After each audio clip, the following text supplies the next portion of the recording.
Hello and welcome to MEELive. I'm Matilda Mallinson. It's Tuesday, the 25th of August, 2026. Today, Greece's unpopular alliance with Israel, and Trump declares economic D-Day for Iran. But is it actually anything new? All that after the headlines.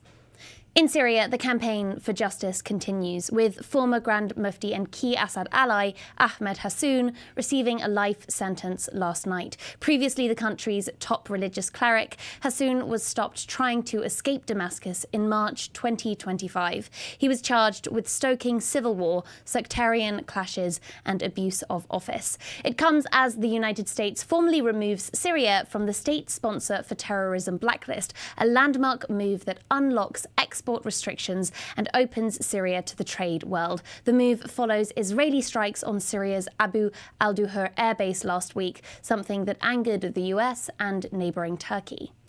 Israeli forces have killed at least 7 people and wounded several others as it intensifies attacks across Gaza. On Monday, Israel struck a mosque, several tents and homes housing displaced people, as well as a critical water desalination plant. 2 children were among those killed, including a 4-year-old boy in the Bureij refugee camp in central Gaza.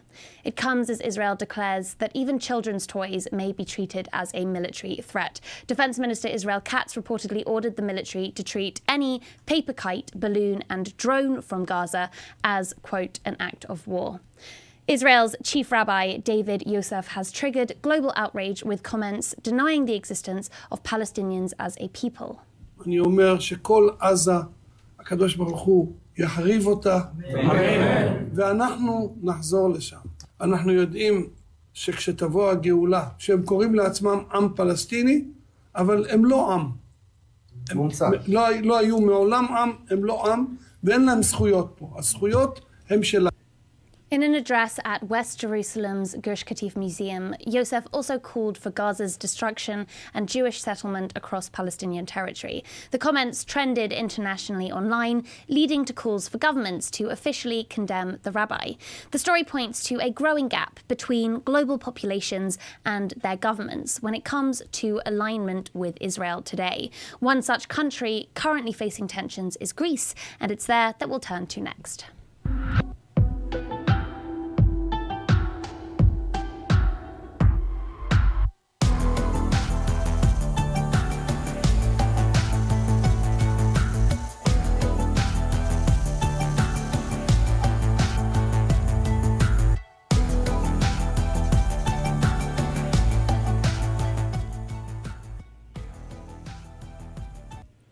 Israel issued a rare warning to its citizens in Greece last week: avoid advertising your nationality in public. The warning came before a nationwide pro-Palestine day of action. These rallies have become a fixture of the Greek summer, as 2026 polling finds 65% of the population oppose a partnership with Israel.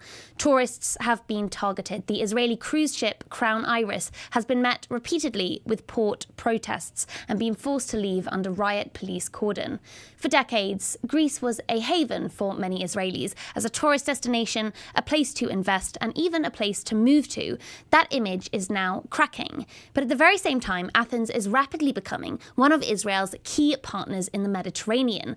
Earlier this month, Saudi Arabia, Turkey, and Pakistan signed a joint defense agreement in Mecca, framed by many Israeli officials as a threat. Diaspora Affairs Minister Amichai Chikli was among others who said Israel's clear counterpoint was the Hellenic Axis. This means Greece and Cyprus. In turn, Greece is buying Israeli weapons on a huge scale. In July, it approved the purchase of a €3.5 billion air defense system, just one part of the biggest military overhaul in modern Greek history, and Israel is at the heart of it. Greek protesters frame this as a moral problem, with taxpayers' money spent on weapons they say were battle-tested in Gaza. But hostilities extend beyond Gaza. Rent has soared, and many Greeks blame Israeli buyers for pricing them out of their own property. Turkey.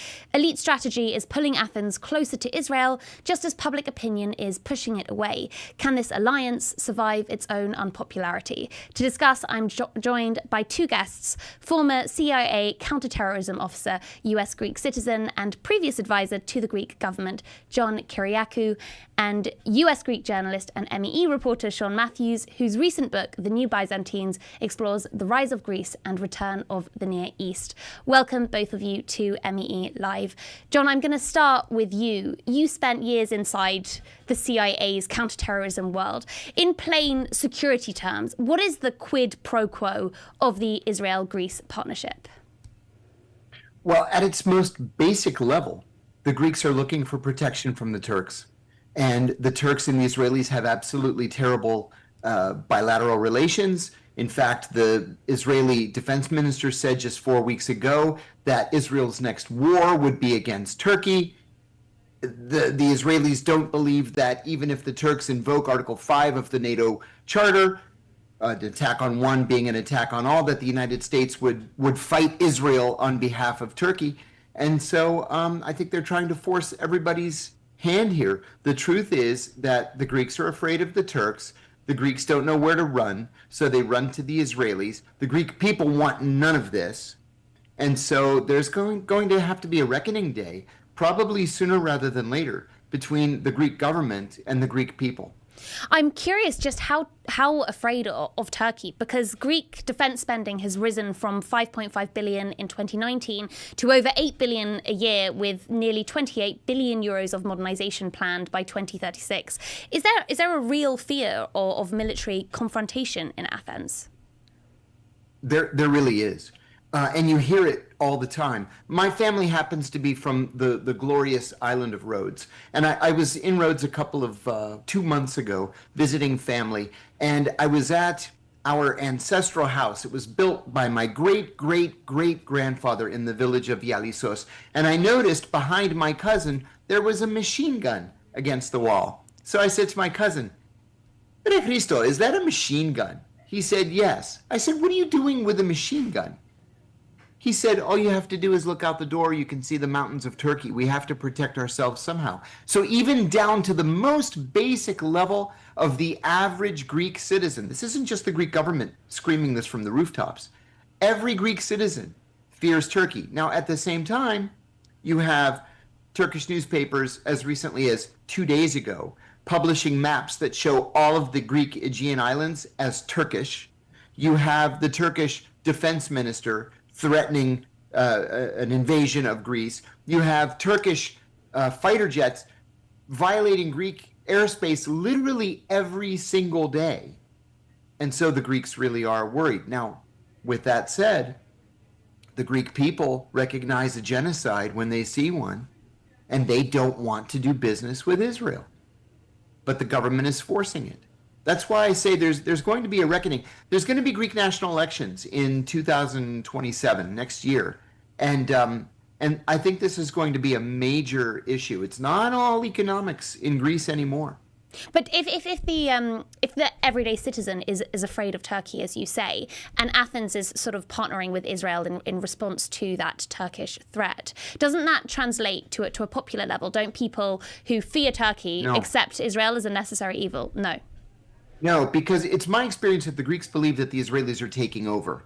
The Israelis asked the Greek government if they could have permission, for example, to purchase an entire island that would just be a Jewish island. And Greek citizens see what's happening in Cyprus, where the Israeli government and Israeli investors are buying entire villages or entire neighborhoods in cities like Paphos and Larnaca. There's an Israeli military base there now. There's a Mossad base in Cyprus where there never was one, at least publicly, ever before. And so it's not just that the Greek government has asked the Israeli government to protect it against Turkey.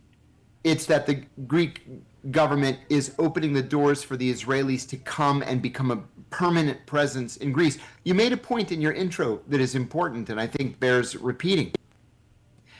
Israeli investors are buying vast amounts of real estate to the point where in cities like Athens and Thessaloniki, they've bought up so much of the otherwise affordable real estate to the point where the average working Greek can no longer afford to live in the center of Athens.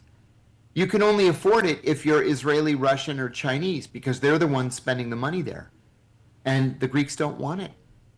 Sean, let's bring you in here, because Greece wasn't always in the pro-Israel camp. It voted against the UN partition plan for Palestine in 1947. It was one of the last Western states to formally recognise the state of Israel, which it only did in 1990. What changed, when, and why?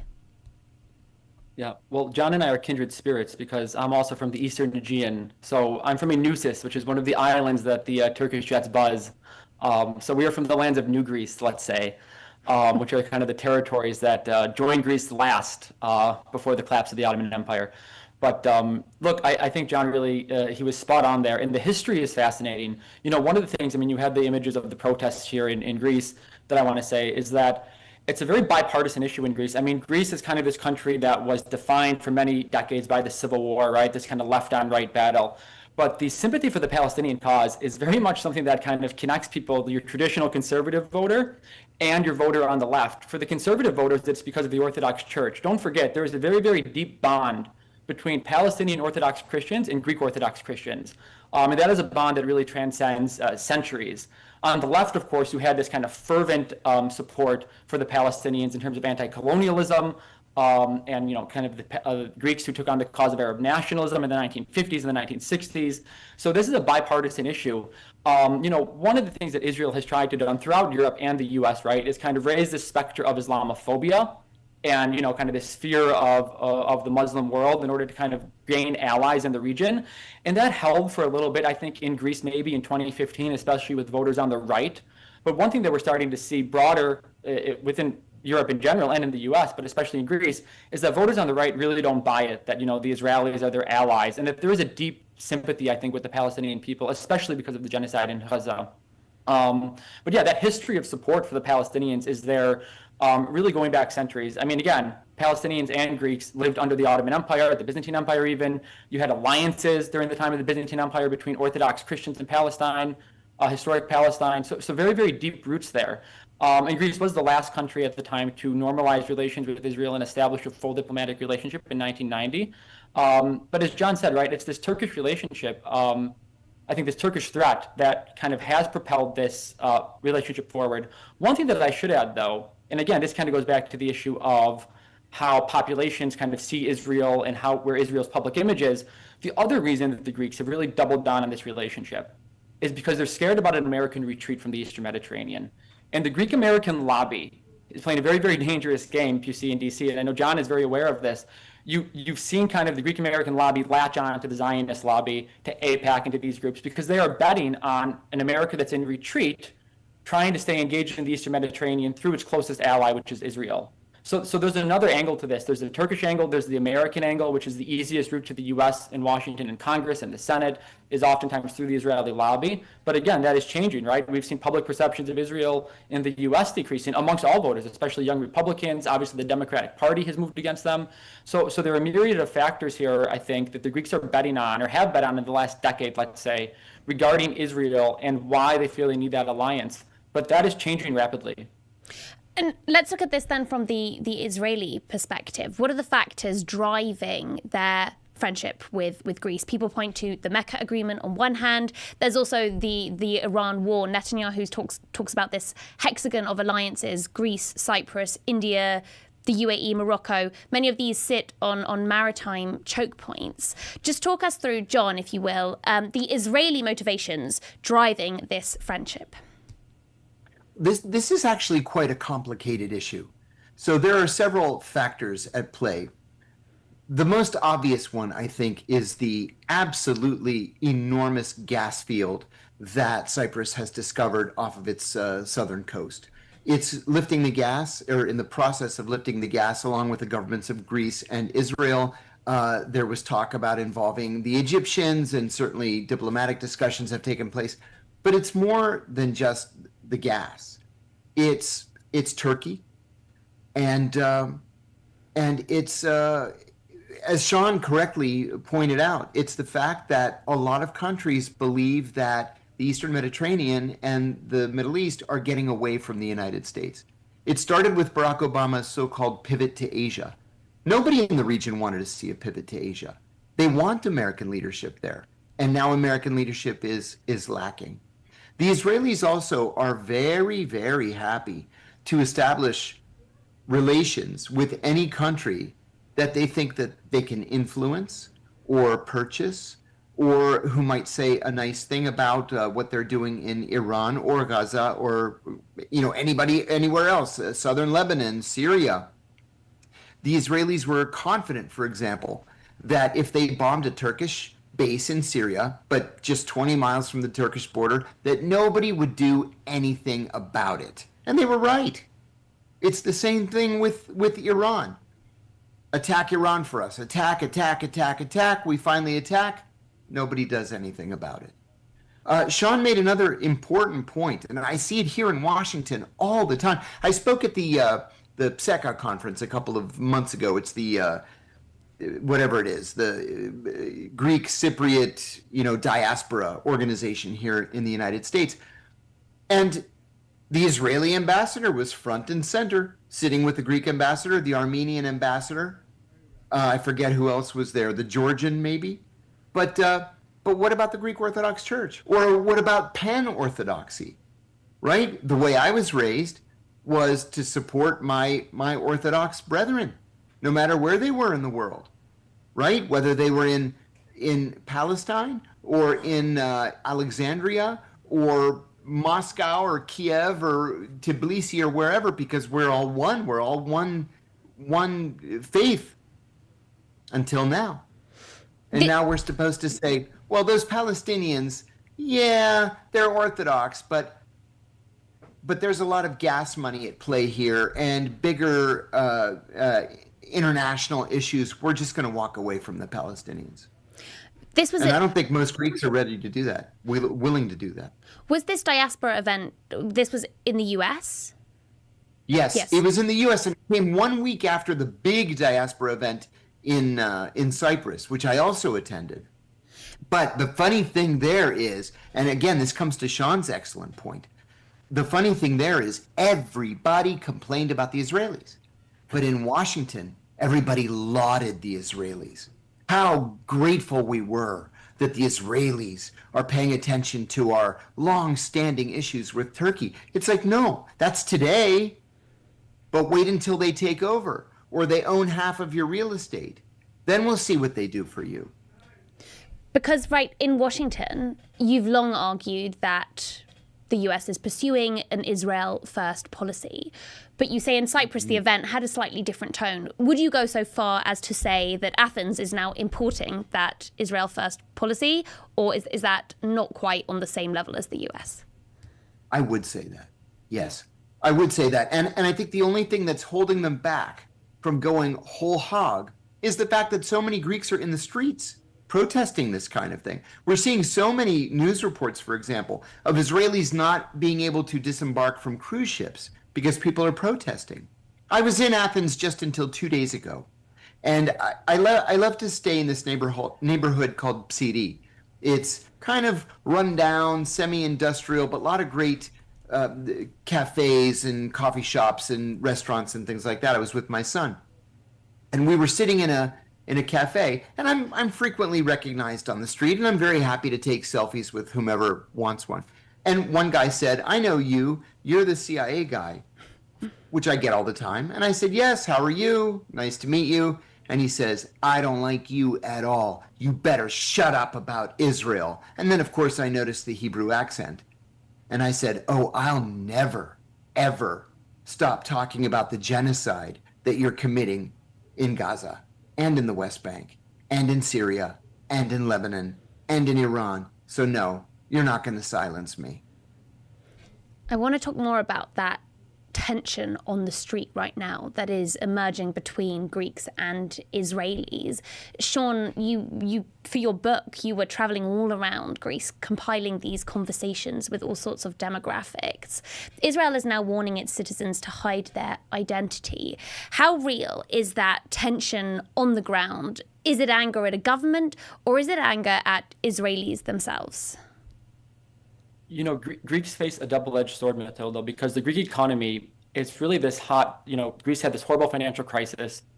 It's still emerging out of the financial crisis. And if you come to Athens or Thessaloniki or the islands, what you see is, and I say in the book, The New Byzantines, you see kind of this entropole, this booming kind of Eastern Mediterranean city, right? Gourmet restaurants, you hear a lot of Lebanese, snappy Lebanese Arabic, you hear a lot of Egyptian Arabic on the street, you hear Hebrew. It's attracting a lot of hot foreign money. So the Greeks, on one hand, they have kind of courted the Israelis for investment, right? Especially real estate investment. And I'm not talking about big businessmen, I'm talking about people selling maybe their grandparents' apartment, right? Or their uncle's house, and they need a buyer, and the only one who can buy that is an Israeli. So I think what we saw in the relationship, especially in 2015, 2016, 2017, when really it was unclear whether Greece would leave the euro or not, and there was a deep, deep economic uncertainty, the Greeks really welcomed the Israelis because they had no one else to sell to, basically. And the Israelis swooped in, and they really came in. Now what we're seeing is that investment, as John had said, so eloquently in the beginning, that investment has compounded in extraordinary cost of living crisis for ordinary Greeks, in which you have apartments in Athens that are priced higher than apartments in the U.S.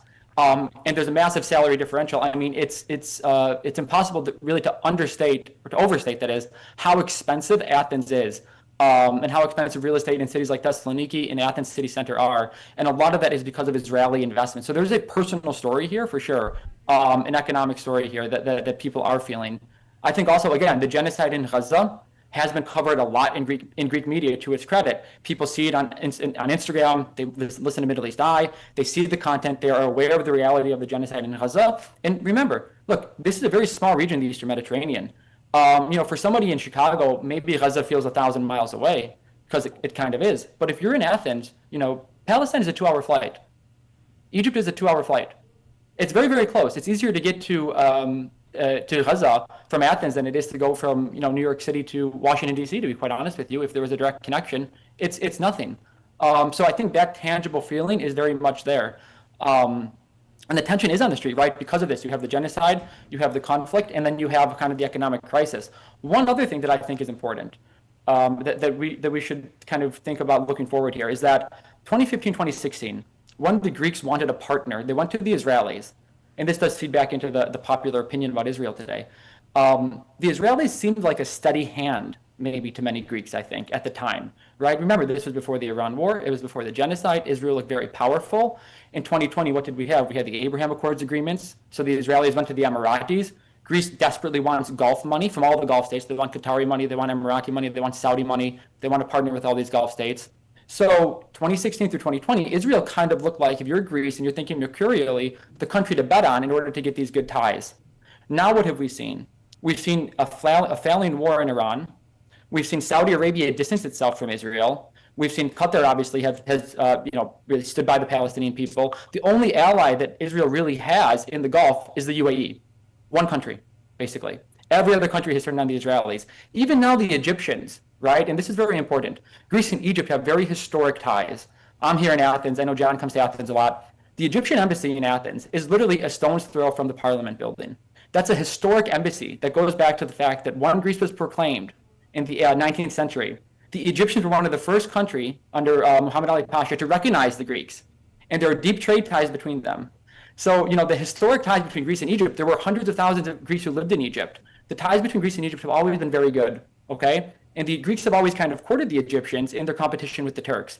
Today, what we're seeing is Egypt moving closer to Turkey because of its concerns about a militaristic and expansionist Israel. So in the Greek street, Israel no longer looks like the steady-handed ally that can help. It looks like a potential threat that is pulling your allies, Egypt, Saudi Arabia, or potential allies, away from you. So I think all these factors are combining, and Greeks are getting a second opinion of Israel. I suppose these strands sort of come together as well, because if economically there's a cost of living crisis, there's crumbling public services in a lot of areas in Greece, then you have the genocide in Gaza, and you have this crumbling image of Israel as a reliable partner. If you see your government spending loads on Israeli arms and techs and defence deals, while you think it's not spending enough on, firefighting, hospitals, pensions, those tensions sort of come together in that way as well. John, I'm really curious about this property issue. I want to ask a little bit more about it because very often when we have tensions around migration and tensions around the housing crisis, they really intersect. And often you'll see immigrants being sort of scapegoated or becoming a really easy excuse for why the housing sector is in crisis. Greece also is on the front line of Europe. The borders are hardening and attitudes towards migration are hardening with it. Does this attitude towards Israeli migration and Israeli property purchasing, is it really distinct from the overall sort of anti-migrant sentiment? Oh, that's a great question. And the answer is yes, it is different because it's at a different economic level. I'll tell you the honest to God's truth. And Sean and I talked about this last time we got together for coffee. I'm looking to buy a place in Athens right now. And when I started looking about 2 years ago, things were affordable in the center of Athens, the historic center, the area essentially around the Acropolis, and then stretching north about a mile, let's say, 1.5 kilometers. And now it's not affordable. It's because so many Israeli investors have come in and bought up the properties in the historic center. They're not out where the refugees are. They're not in Omonia Square, which is, a little bit seedy when the sun goes down, where there are a lot of refugees, especially Arab and South Asian refugees. They're in the very center, the very heart of touristic Athens. I mentioned a few minutes ago, I like to stay in the neighborhood of CD. So I was in CD, I'm going to say in March, and it was a building with 6 floors, 2 apartments on each floor.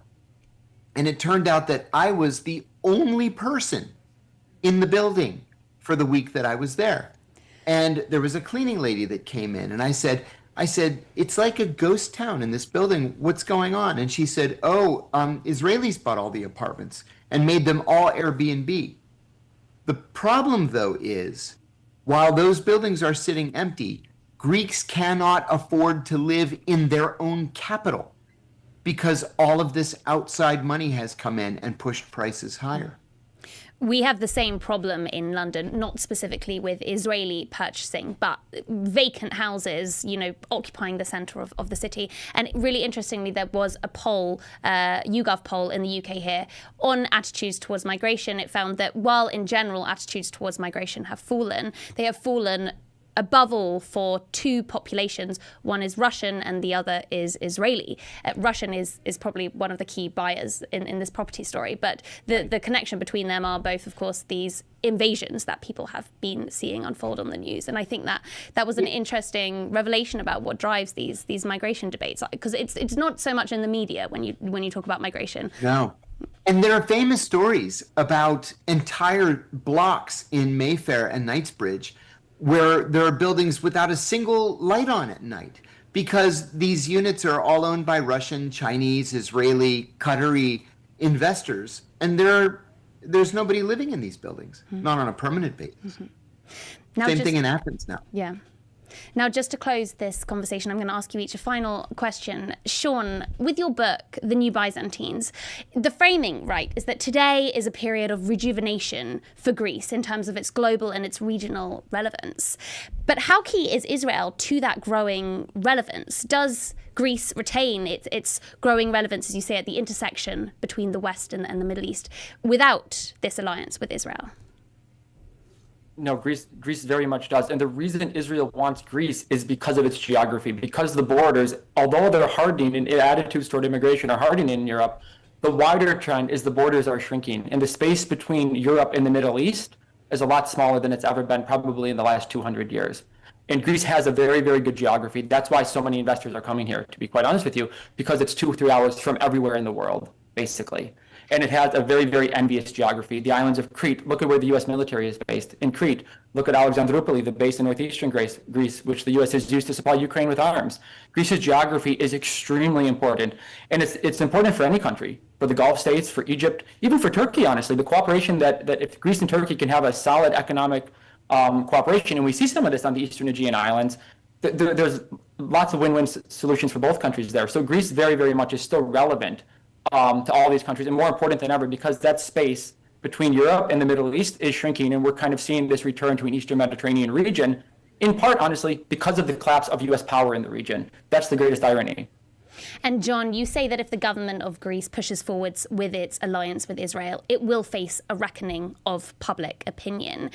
If you were advising the Greek government how to navigate this, the threat of Turkey, but the unpopularity of Israel, what would you advise the government?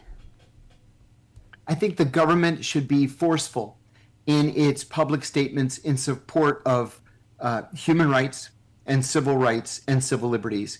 And they should not pretend that none of these things are being violated in Palestine. I think, look, the Greek government, as Sean said, the Greek government historically had very close, long-term relations with the Palestinians and with the Egyptians as well. My own grandfather's brother spent 20 years in Alexandria before emigrating to the United States.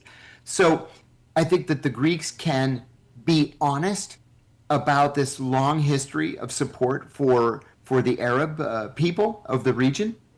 The Greeks can be the honest broker in this bilateral or trilateral relationship.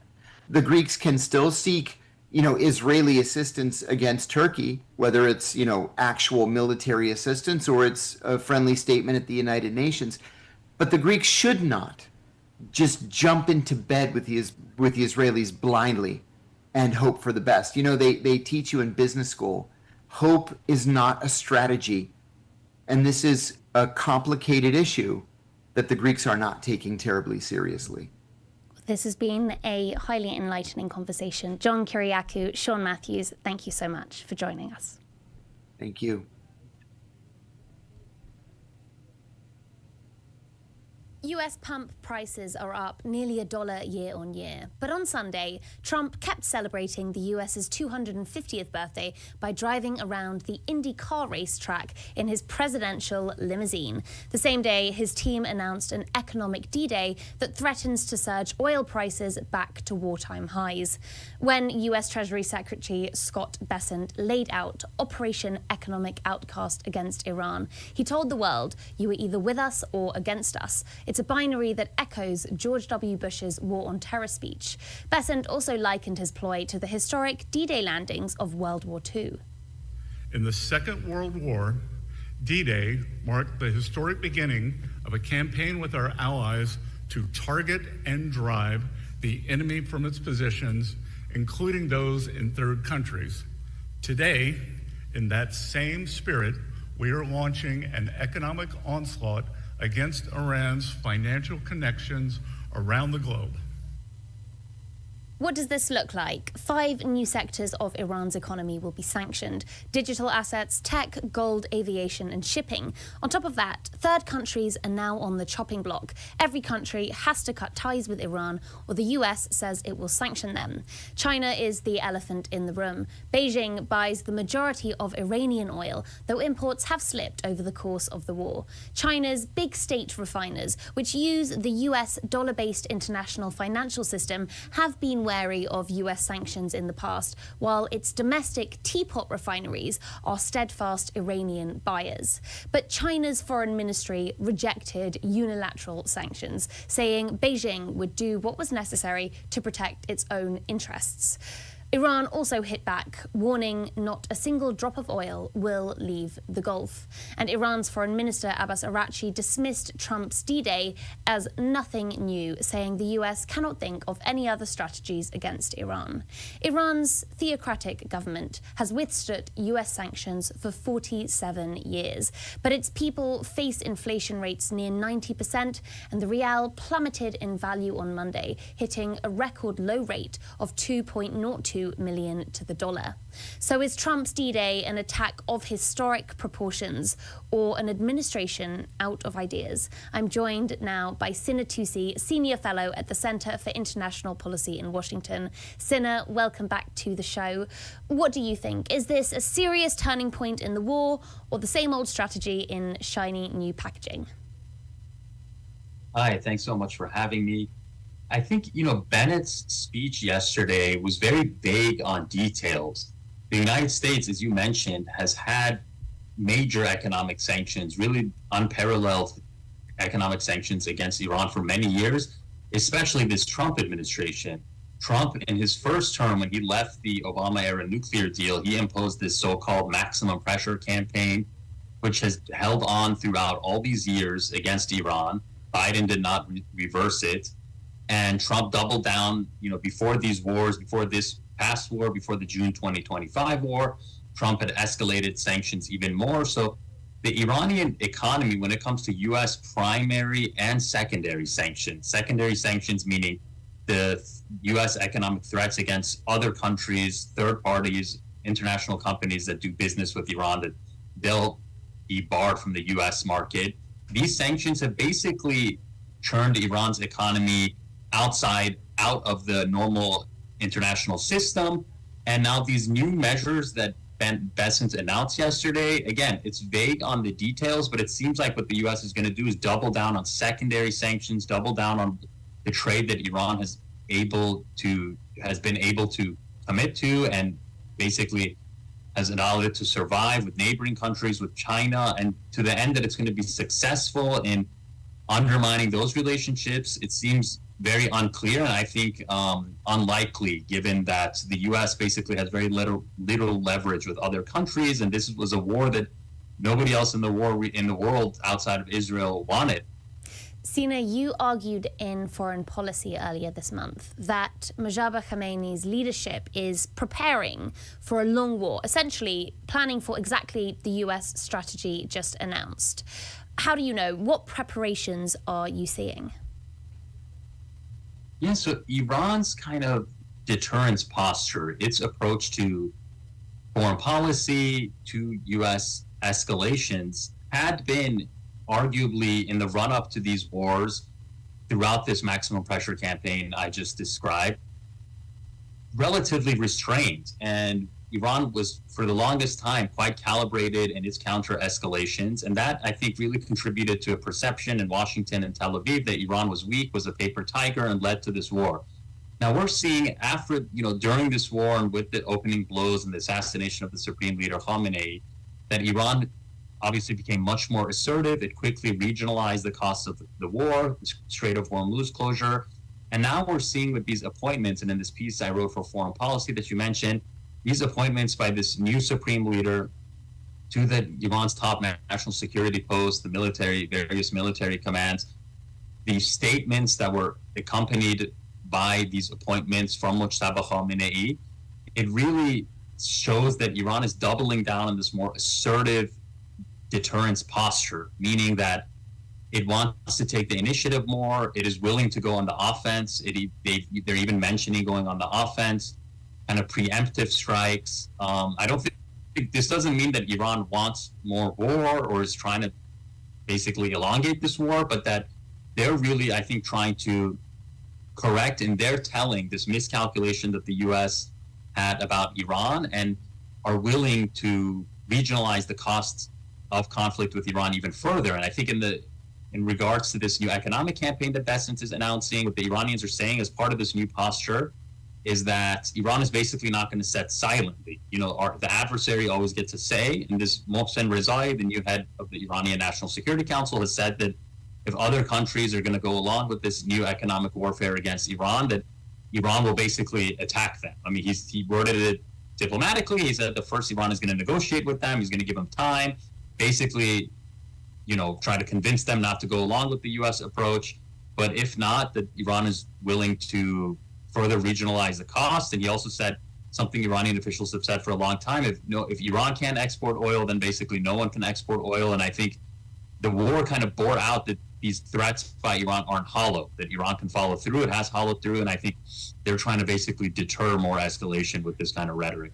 But in this deterrent strategy, the hand that Israel has to play is essentially the global economy. Now, in his speech, Scott Bessent conceded the US doesn't want to blow up the global financial system. Iran appears less concerned about this. How long would it take to reach a level of global economic collapse that would force the US to back down? And also, who pays the highest price in this scenario? Yeah, well, right now, overall, in this stage of this U.S.-Iran conflict, there's basically two clocks that are winding down. Now, for the Iranians, the clock that's winding down for them is this U.S. blockade, or is these intensified economic measures that are impacting the Iranian economy. As you said, the Iranian economy has long been under extraordinary strain because of U.S. sanctions, and now that strain is intensifying. But the clock that's winding down for the U.S. is the continued disruption of the Strait of Hormuz. I think despite, a lot of statements from the Trump administration, and, a large part of this is their own psychological warfare, trying to present the strait as kind of open now or under U.S. control. I mean, that is a very strong exaggeration, including, as we know through a lot of these companies that do the tracking, like Kepler or Windward and other companies, that, the transit through the strait is still very small compared to what it was before the war. And this is having mounting economic costs for the global economy, especially when it comes to fuels, like gasoline or diesel or jet fuel. And so I think that's the clock that's winding down for the U.S. and, inflation in the U.S. ahead of the midterms. So right now, each side is trying to see, trying to get the other side to blink first. Now, I think interestingly, we did have, the Pakistani Field Marshal Asif Munir went to Iran just yesterday. The Omanis are there today as well. They're trying to negotiate this new agreement with Iran. So we'll have to see, if a diplomatic off-ramp is in the game right now, if that's viable right now. I think Iran wants it, but on its terms. And I don't see any sign that Iran is backing off from its negotiating positions, namely that it wants a kind of new governance over the Strait of Hormuz, a new governance model, and it wants sanctions relief. And I suppose Oman as well. Oman, as you point out, is meeting with Tehran today to discuss shipping regulation in the Hormuz Strait. Surely that is not what the US is wanting from Oman. Is that an indicator that Oman doesn't seem to be backing down in the face of these sanctions? Do they stand to lose in the face of these sanctions? Well, it's very interesting because Oman has kind of been a bystander to all this. I mean, Oman was the main mediator between the U.S. and Iran in the lead up to both this war and the war last summer. Actually, just in the lead up to this war in February, the Omani foreign minister did a last-ditch kind of effort to prevent war and did the rounds on the U.S. kind of Sunday morning shows late February, saying that a deal was basically at hand. But, the U.S. overplayed its hand and wanted total regime change or collapse in Iran, and has resulted in this quagmire. But right now, Oman is the kind of state that shares the sea border with the Hormuz Straits with Iran. And so they're trying to negotiate a new regime for the governance of the strait, where Iran wants much more control, wants institutionalized control, it wants to say who gets in, who gets out. And I think Iran wants this because it wants lasting leverage. Because if there is a deal, Iran is not expecting or hinging its hopes on the U.S. abiding by its commitments on sanctions relief. But if it controls Hormuz, if it can control what ships go in and out, it gives it kind of a lasting lever to prevent, further coercion against it in the future. Now, the Omanis it's interesting because Oman is part of the GCC. It's a U.S. ally, and it's a weak state, relative to Iran and the U.S., obviously. So I have a hard time believing that Oman would be agreeing to anything as significant as a new legal regime over Hormuz without the U.S. green light. Now, Trump has been threatening Oman. He's threatened to bomb Oman. But I think, there is signs that Oman is still in some kind of mediating capacity between the U.S. and Iran, with Pakistan as well. And we'll have to see if they do reach this new kind of scheme, they call it, between Iran and Oman for transit in the Hormuz Strait. We'll have to see if the U.S. welcomes that, if it doesn't welcome that. And if it doesn't welcome that, is the U.S. going to be on a kind of conflict footing with Oman? Because that'll have huge strategic ramifications for the Persian Gulf, for the GCC, and, for the U.S. kind of role in this region. Now, it's clear there are holes in the US strategy here. It's more sanctions on 47 years of sanctions. But there is also clearly a debate inside Iran between the hardliners and figures like President Pezeshkian. Pezeshkian has said the country cannot continue with war forever. How does this internal rift impact Iran's ability to withstand hardship and also to confidently impose costs on everyone around them? Yeah, so, I mean, I think a lot of the rhetoric coming from Iran, from President Pezeshkian, from Mohammad Bagher Ghalibaf, has been pretty consistent. I mean, they've consistently talked about the economic costs of war, trying to reduce them for the people of Iran.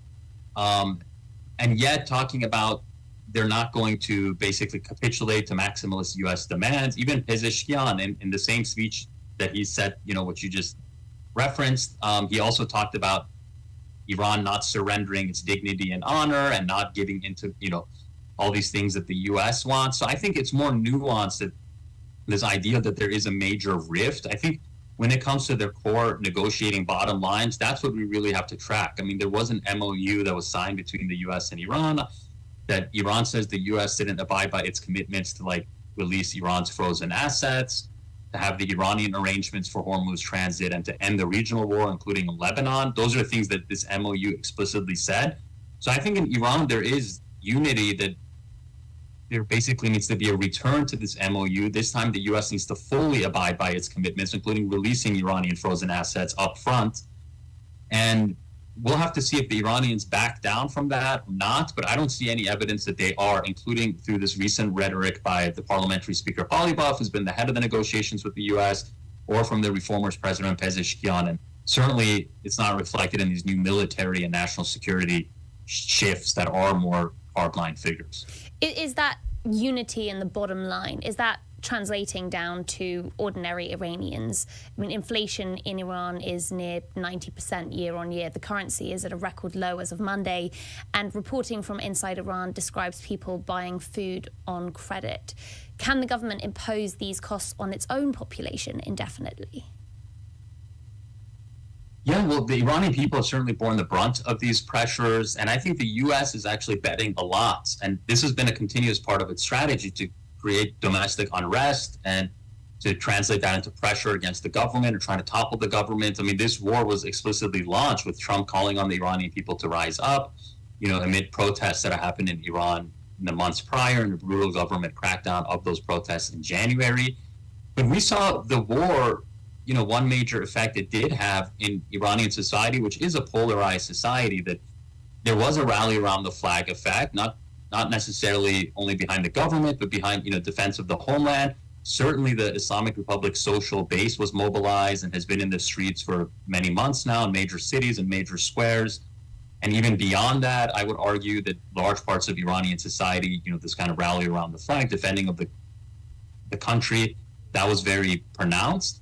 But these pressures are real. They're creating more pressure on the Iranian people. I think that is translating into demands that Iran can't afford to continue this in perpetuity, and there needs to be a diplomatic deal. And I think, a lot of these politicians there, like Pezeshkian, convey that. But again, I think when it comes to the bottom line, and especially it's what is the option that Iran is being given?